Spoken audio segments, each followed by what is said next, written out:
So my name's Todd. I'm a trainer here at Beacon. I'm only here part-time, so I see some faces some of the time, but not all the faces all the time. So today's, and I need my security beverage. Thank you. So today's topic is maximizing your workout for best results. So I want to say, if anybody has any questions or comments, feel free to raise your hand or interject or ask questions or anything that doesn't make sense. And the audience is just the audience, right? So there's no young, there's no old. So these principles apply whether you're older or younger, right? And I want to provide a little bit of physiology, more than the usual. Well, hopefully this won't be death by PowerPoint, right? And if I need to add that, you know, this the intent, because there's a component about intensity, right? So, you know, this all assumes everybody's cleared by their doctor, and you know, you don't have any lingering issues. So this presumes that you're cleared by a doctor. So, okay. So today's goals, just a very little bit about the basic physiology of aerobic versus anaerobic exercise, the physiological benefits of resistance training, physiological benefits of aerobic training, the importance of a balanced workout, and rest and recovery. Okay, so we're going to open up with a quiz.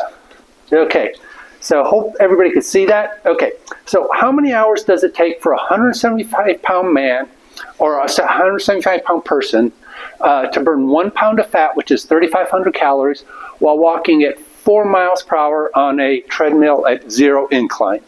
So how many people think it's 1 hour? How many people think it's 3 hours? How many people think it's 6 hours? And how many people think it's 8 hours? Drum roll. Almost 8 hours. It's almost 8 hours.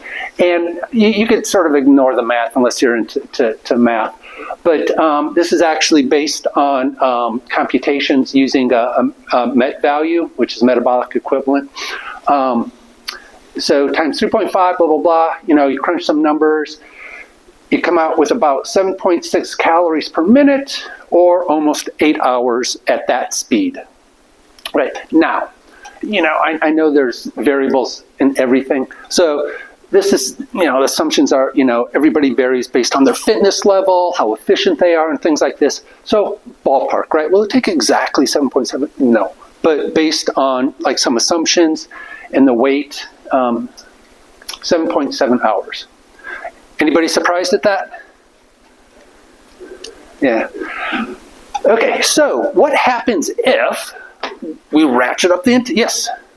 So if you walked at a different speed to produce the same amount of fat, okay.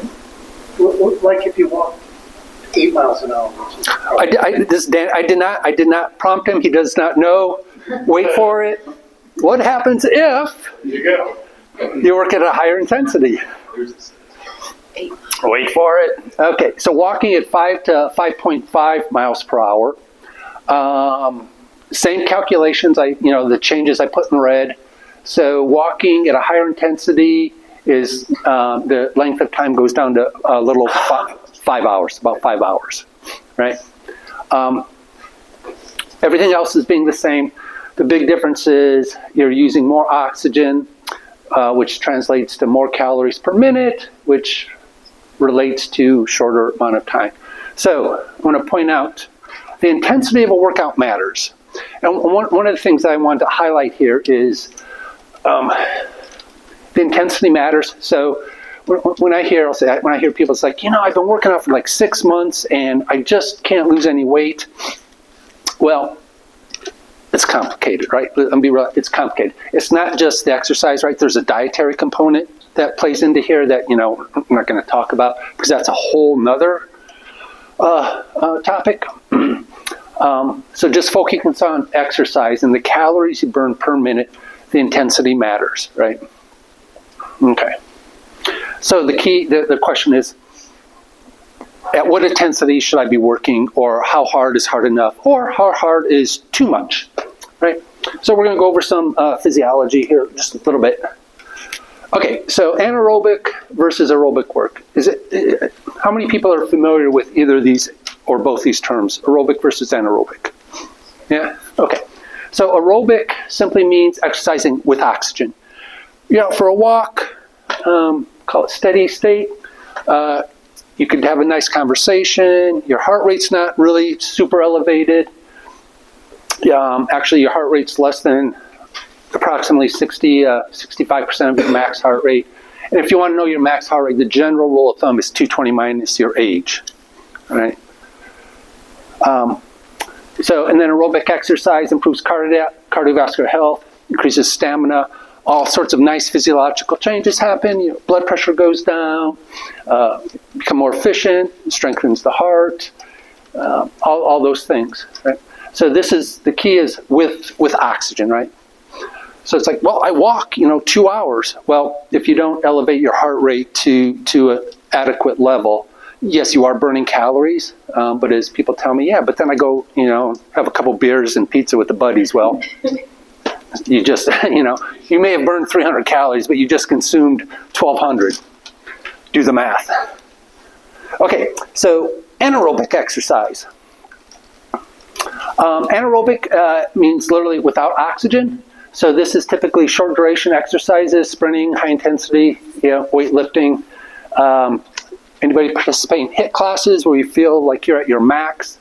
High intensity interval training, that's anaerobic. Anaerobic exercise has a greater benefit in boosting your metabolic rate.